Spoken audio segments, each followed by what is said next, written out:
Langsung saja guys, cerita ini berlatar di kota Seoul dengan fokus pada sebuah bangunan hotel. Hotel ini dimiliki oleh organisasi mafia paling brutal. Sebrutal apa sih ya? 다른 호텔의 방인지 알아봐 드릴까요? 만실이라서 예약이 어렵습니다. Organisasi tersebut memiliki perusahaan properti bernama GC Group yang dipimpin oleh Bos Kim. Hotel ini akan menjadi tempat pertemuan para KG atau ketua mafia dari seluruh wilayah Korea. Sebelum pertemuan dimulai, para pegawai hotel diperintahkan untuk memasang CCTV tersembunyi. Semua ruangan dan kamar di hotel dibersihkan dan dirapikan.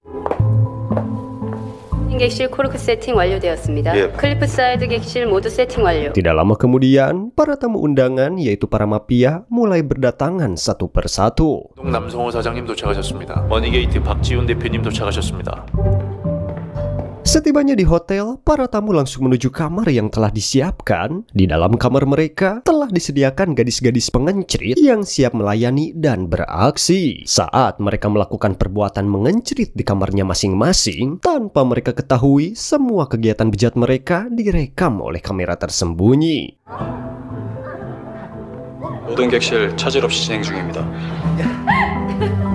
Maaf ya guys, Minho tidak bisa menayangkan video aslinya karena takut dolar kuning. Jadi tonton ajalah sendiri menggunakan VPN. Semua aksi tersebut dipantau dari sebuah ruangan CCTV oleh seorang mamah muda yang sangat bengis dan hardcore. Ia merupakan Na Hyun Jung yang merupakan tangan kanan dari Bos Kim. Dengan kebrutalannya, Hyun berencana untuk memeras dan menjebak para mafia yang melakukan aksi bejat tersebut. Dengan rekaman yang dimilikinya, semua mafia harus kehilangan aset bisnis mereka. Esok paginya, semua mafia yang telah puas dengan nafsu sesaat mereka menghadapi nasib apes. Semua ketua mafia tersebut didatangi oleh tangan kanan Hyun yang bernama Lim. Lim mulai melancarkan aksi pemerasan kepada setiap mafia dan menunjukkan rekaman bejat itu.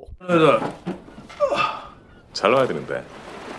4분 33초. Para mafia yang melihat rekaman tersebut sangat terkejut dan Lim terus mengancam dengan mengatakan bahwa jika mereka tidak menandatangani surat persetujuan pemindahan aset, maka rekaman itu akan disebarkan ke publik. Mendengar ancaman tersebut, satu persatu mafia pun menuruti tuntutan Lim. 지난번 어카운트 위기 때 제가 하시면 됩니다. 저희는 안될 일 하지 않습니다. Kembali kepada Lim yang ditugaskan oleh Hyun untuk memaksa ketua mafia yang tidak mau bekerja sama menandatangani persetujuan. Salah satu mafia itu bernama Direktur Jang, sementara yang kedua adalah Jaksa Choi. Jaksa Choi sendiri sudah menghilang dari hotel tersebut. Lim yang kesal dengan Jang kemudian membawa Jang ke sebuah tempat di mana Jang disiksa hingga kedua tangannya dicor dengan beton.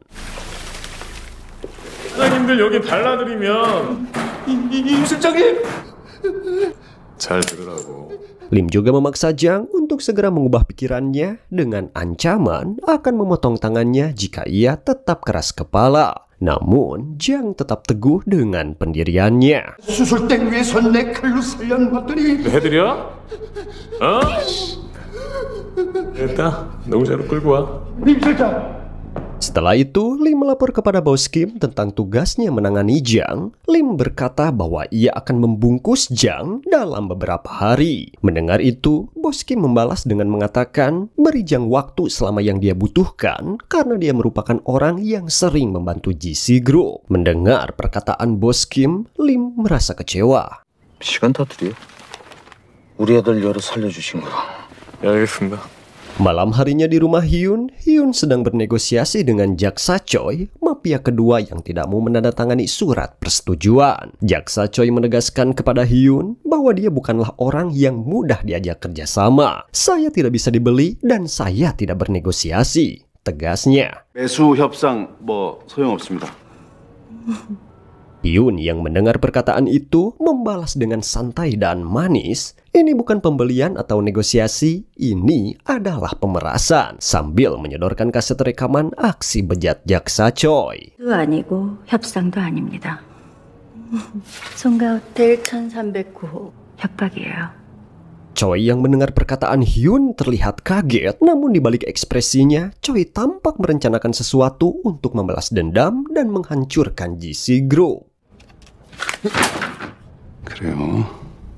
Sementara itu, di kantor GC Group sedang berlangsung rapat penting, tiba-tiba seorang mafia memasuki ruangan rapat dengan percaya diri. Pria itu bernama Kong Myung yang berasal dari perusahaan GM Industri. Kong adalah mafia yang menguasai kota Incheon, sementara GC Group menguasai kota Seoul. Selama ini, hubungan antara GC Group dan GM Industri tidak akur. Dengan penuh percaya diri, Kong membuka koper di hadapan semua petinggi mafia. 우리 제철그룹이란 합법적 기업으로 혁명물산 없이 정리하시려고요? 저희 중점 사업입니다. Koper tersebut berisi garam laknat. Kong kemudian berkata, ini adalah bisnis utama kami. Saya sudah menimbun terlalu banyak karena garis barat kami sudah terputus. Anak buah saya mungkin sudah lelah dengan peperangan ini. Jadi kami di sini untuk meminta agar bisnis kami dilegalkan. 판매 통로가 막힌 뒤로는 이만큼씩 남더라고요. 없어서 눈 뒤집어집니다. 남는 양을 제철에서 받아주시죠. Jadi inti dari perkataan Kong adalah bahwa GC Group memiliki koneksi kuat dengan pusat pemerintahan dan kepolisian, sementara GM Industri tidak memiliki koneksi tersebut. Setelah menjelaskan, Kong memberitahu Bos Kim bahwa dirinya sudah memberikan proposal kepada Lim. Namun, Lim belum memberitahukan Bos Kim mengenai hal tersebut. Bos Kim pun marah dan berkata kepada Lim, organisasi kita tidak berurusan dengan senjata dan narkoboy. GC Group adalah organisasi mafia yang tidak terkait dengan senjata dan narkoboy. Sementara GM Industri adalah mafia yang bergerak di bidang tersebut. 그걸로 끝이라고 말했지. 하지 않습니다. Di dalam mobil, Hyun sedang mengobati luka di kepala Kim setelah ia mendapatkan pukulan dari Bos Kim. Hyun dan Lim adalah dua orang gangster yang sangat akrab. Hyun berkata kepada Lim agar berhati-hati dengan orang-orang dari Incheon. Sementara itu, dapat diketahui bahwa Lim sangat menyukai Na Hyun Jung. 달리자 잠깐만. 나 일 다 끝났어. Cerita berlanjut dengan Bos Kim yang menemui Hyun setelah selesai latihan menembak. Hyun dijemput oleh Bos Kim dan di sini kita mengetahui bahwa mereka memiliki hubungan. Mereka memiliki seorang anak laki-laki bernama Jo-hwan. Jo-hwan belum mengetahui bahwa ibunya adalah Hyun karena Bos Kim sengaja merahasiakannya. Bos Kim dan Hyun berusaha menjauhkan Jo-hwan dari kehidupan mafia. Jo-hwan akan pulang ke Seoul karena pendidikannya di Singapura telah berantakan. 싱가포르에서는 갈 학교는 없는 것 같고 주한이 올 거야. 이제 곁에 둬도 되지 않나. Pagi harinya di rumah Hyun, dia tidak sabar menanti kedatangan putranya. Hyun siap-siap untuk menjemput Jo-hwan dan mulai mencari pakaian yang cocok untuk digunakan. Sementara itu, jaksa Choi yang tidak terima dengan perlakuan Hyun terhadap dirinya terkait rekaman bejat, mulai merencanakan siasat balas dendam. Dia menemui Lim dan menghasutnya. Jaksa Choi berkata kepada Lim bahwa Bos Kim sedang menyiapkan anaknya Jo-hwan untuk menggantikan posisinya. Anda tidak akan pernah berada di atas, ujar jaksa Choi. Choi juga mengungkapkan sesuatu yang tidak diketahui Lim selama ini. Bos Kim dan Hyun memiliki hubungan spesial. Dia memberikan foto Hyun bersama anaknya dan mengatakan bahwa Hyun adalah ibu dari anak itu. Lim yang sangat menyukai Hyun menjadi ilpil dan kesal setelah mengetahui bahwa dia telah dibohongi oleh Bos Kim dan Hyun. 아무도 없죠. 아 근데 정말 몰랐어요? 어? 외국 두어 군데 거쳐서 상장하기. 김 회장 끝까지 믿고 갈 수 있어. 그럼 김주한이 후계자 되는 거야. Singkat cerita, Hyun akhirnya tiba di bandara dengan perasaan gugup dan senang. Dia menghampiri putranya Jo-hwan yang belum mengetahui bahwa Hyun adalah ibunya. Jo-hwan dengan santai hanya mengacuhkan Hyun karena dia hanya mengetahui Hyun sebagai sekretaris ayahnya. Setelah itu, mereka berdua pergi dari bandara. Namun, di sisi lain, Lim yang kesal karena mengetahui bahwa gebetannya sudah memiliki anak, sedang memperhatikan Hyun dari kejauhan.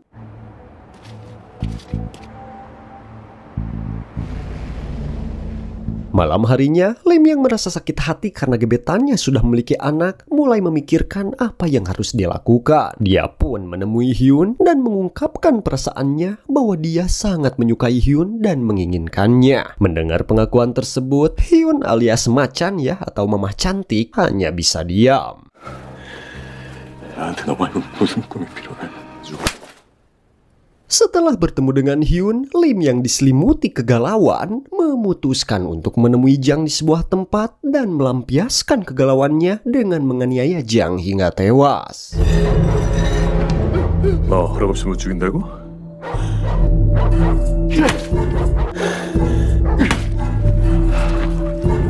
Setelah Jang dikojorkan, Lim berencana untuk merebut pimpinan dari bos Kim. Lim juga dihubungi oleh jaksa Choi untuk menghancurkan GC Group. Mendengar tawaran tersebut, Lim menyetujui tawaran jaksa Choi. Esok paginya, Lim membawa Kong ke hadapan Hyun. Kong kembali mengajukan proposal kerjasama antara GC Group dengan GM Industri. Namun, Hyun langsung menolaknya. Kong yang kesal dengan penolakan tersebut kemudian meninggalkan Hyun dan Lim.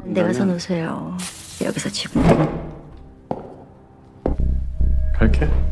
Saat Kong pergi dari tempat itu, Hyun mulai merasakan gelagat aneh dari Lim. Keinginan Lim mulai tercium oleh Hyun. Setelah pertemuan tersebut, Hyun segera menyuruh anak buahnya untuk selalu menjaga bos Kim dengan ketat. Sementara itu, Lim dan jaksa Choi sedang merencanakan ide bejat mereka. Mereka mengajak Kong untuk bergabung dalam rencana mereka membunuh petinggi GC Group. Kong sendiri akan menangani Hyun, sedangkan Lim akan menangani bos Kim. Jaksa Choi akan mengurus Latete, hotel yang menyimpan rekaman bejat mereka. 그 인천 친구들 빠릿빠릿 합니까? 형 포함한 라떼트 관련권. 걱정하지 마십시오. Hyun menemui bos Kim dan memberitahukan kekhawatirannya tentang Lim. Dia meminta bos Kim untuk berhati-hati. Di sisi lain, jaksa Choi mulai menangani hotel Latete dengan brutal. Dia menganiaya anak buah perempuan Hyun untuk menemukan video rekaman bejat.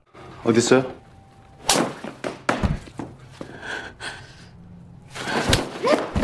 너무나 나온 거. 어디 있어?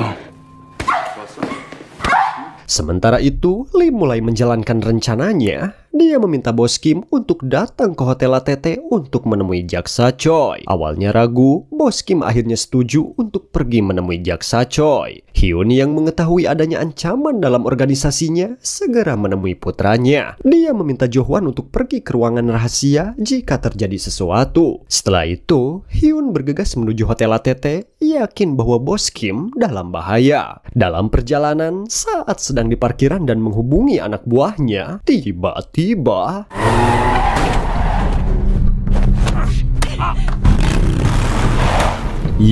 Hyun dihadang oleh anak buah Kong dan akhirnya ditangkap oleh Kong. Sementara itu, bos Kim mulai merasakan gelagat aneh dari sopirnya saat perjalanan menuju hotel Latete. Ternyata sopirnya berniat membunuhnya dan terjadilah perkelahian antara bos Kim dan sopirnya.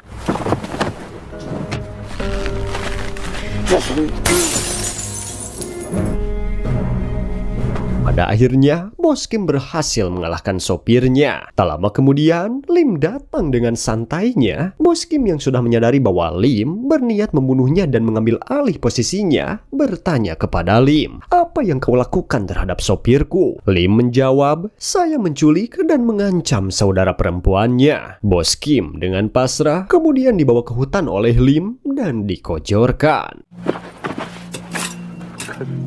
너 현정이 좋아하지? Di tempat lain, di sebuah mobil, Kong menyekap dan menyiksa Hyun. Sambil menodongkan alat, Kong bertanya dengan kasar, "Kau mau dipotong bagian mana?" 어디부터 자르면 여기? 여기? Namun, di saat Gurinda akan ngebucatkan mata Hyun, tiba-tiba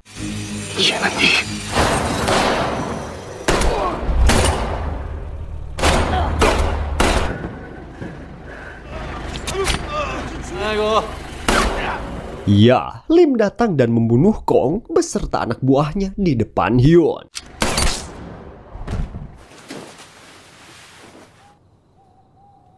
Lim tidak dapat berbuat apa-apa karena dia sangat menyukai Hyun. Setelah itu, Lim memberitahu Hyun bahwa dia telah membunuh bos Kim. Setelah mengabari kematian bos Kim, Lim dan anak buahnya meninggalkan Hyun di tempat itu. Tidak lama kemudian, anak buah kesayangan Hyun yang bernama Wei datang untuk mencoba menyelamatkan Hyun. Namun, melarikan diri dari sana tidaklah mudah. Hyun dan Wei terpaksa harus melawan anak buah Lim.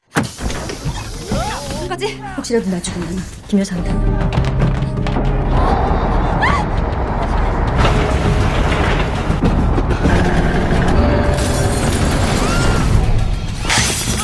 Dalam perkelahian tersebut, Wei akhirnya tewas di tempat.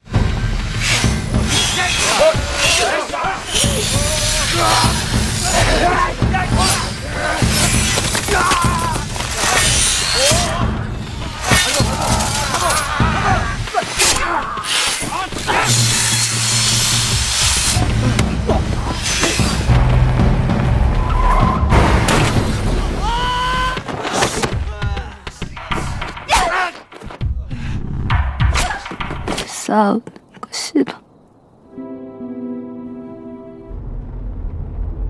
Sementara Hyun berhasil melarikan diri dengan luka yang sangat parah. Setelah kejadian itu, Lim datang bersama Jaksa Choi. Lim berniat menyerahkan Hyun kepada Jaksa Choi. Namun, saat Jaksa Choi melihat bahwa Hyun tidak ada di tempat penyekapan, dia marah kepada Lim dan meminta Lim untuk mencari Hyun serta menemukan rekaman bejatnya. 뒤지기 싫으면 내 동영상 찾아서 물어와. 이제부터 내가 지지란 대로 지져.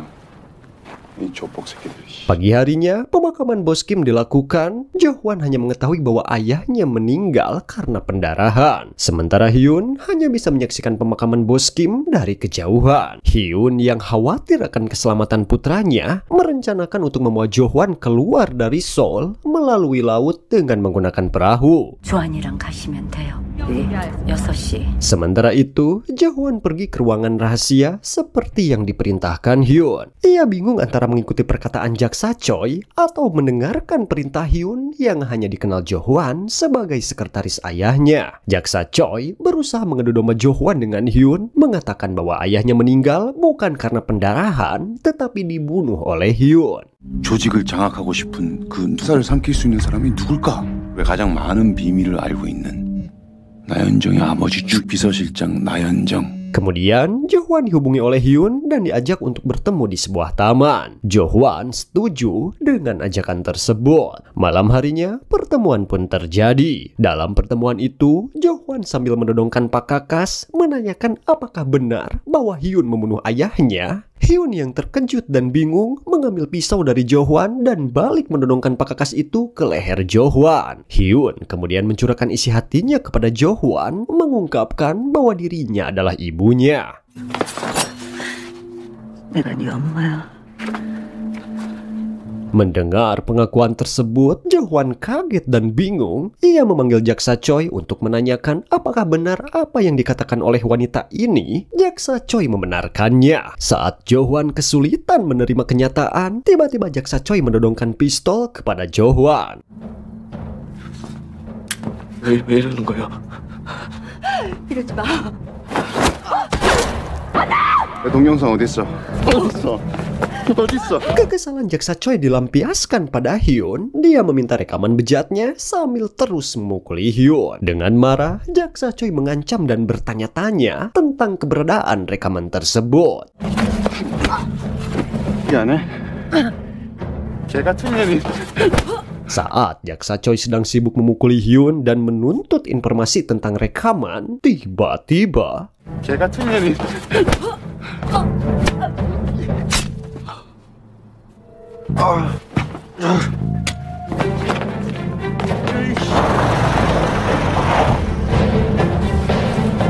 Ya, Jo-hwan yang tidak terima ibunya dihajar langsung menusuk Jaksa Choi. Tidak lama kemudian, Lim datang bersama anjing-anjingnya yang segera mengejar dan menyerang Jaksa Choi hingga membuatnya tidak berdaya.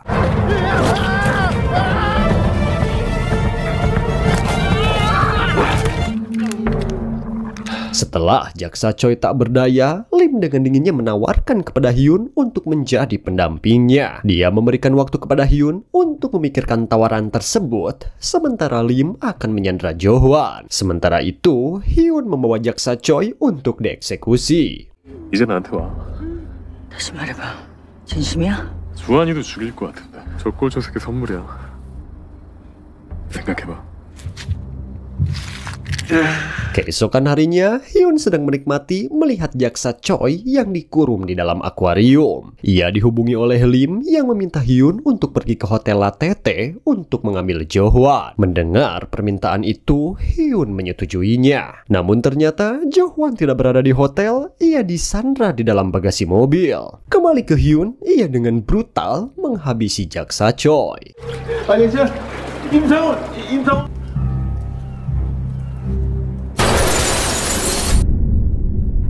Singkat cerita, Hyun tiba di Hotel ATT dengan tujuan menyelamatkan anaknya yang ditawan oleh Lim.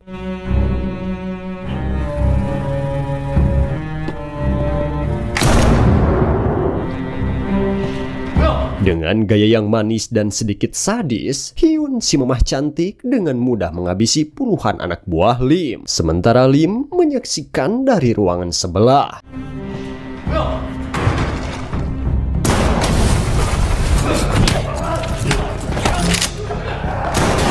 Hyun yang mahir dalam pertempuran satu persatu berhasil mengalahkan anak buah Lim.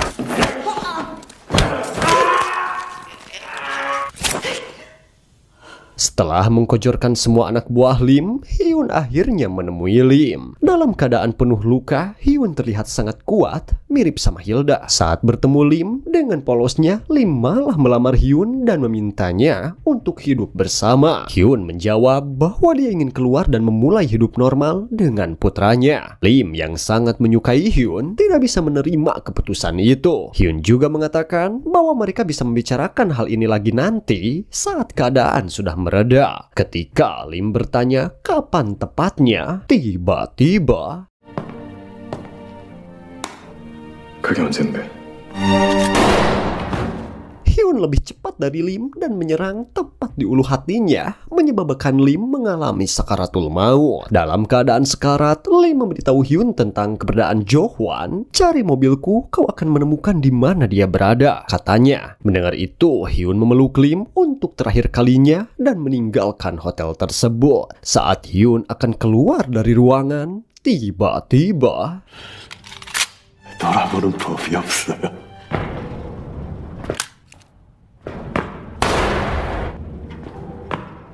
Ya, dengan penolakan dari Hyun, Lim merasa lebih baik mati daripada menanggung rasa sakit dari penolakan tersebut. Akhirnya, Jo-hwan ditemukan oleh anak buah Hyun di sebuah pantai. Sementara itu, Hyun berada di jalan menuju dermaga untuk menemui Jo-hwan. Namun, sayangnya, Na Hyun Jung harus meninggal karena kehabisan darah di tengah jalan.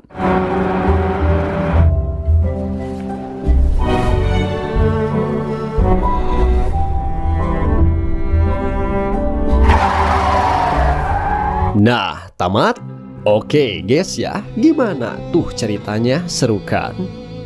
Jadi kesan akhir dari film ini agak sedikit sad ya guys, karena ini adalah pengalaman yang sering dialami oleh banyak orang termasuk Min Ho sendiri, terutama Lim dalam film ini. Hati yang terluka tidak bisa sembuh sekaligus. Itu lebih menyakitkan lagi ketika luka tersebut datang dari seseorang yang kita cintai. Ketika niat baik dituduh sebagai niat jahat, disitulah kita berhenti untuk melakukan hal tersebut lagi. Jadi ingatlah, kebaikan kita mungkin tidak berharga di mata orang lain, dan kemungkinan besar kebaikan tersebut dianggap sebagai fata morgana. Ini adalah istilah untuk menggambarkan perasaan seseorang yang terjebak dalam hubungan yang tidak sehat atau tidak masuk akal. Nah guys ya, mungkin ya itu saja yang dapat Mimin sampaikan. Buat yang baru gabung jangan lupa like, subscribe, dan komen agar Minho lebih semangat membuat video-video seru lainnya ya. Saya Minho, sampai ketemu di alur cerita film selanjutnya.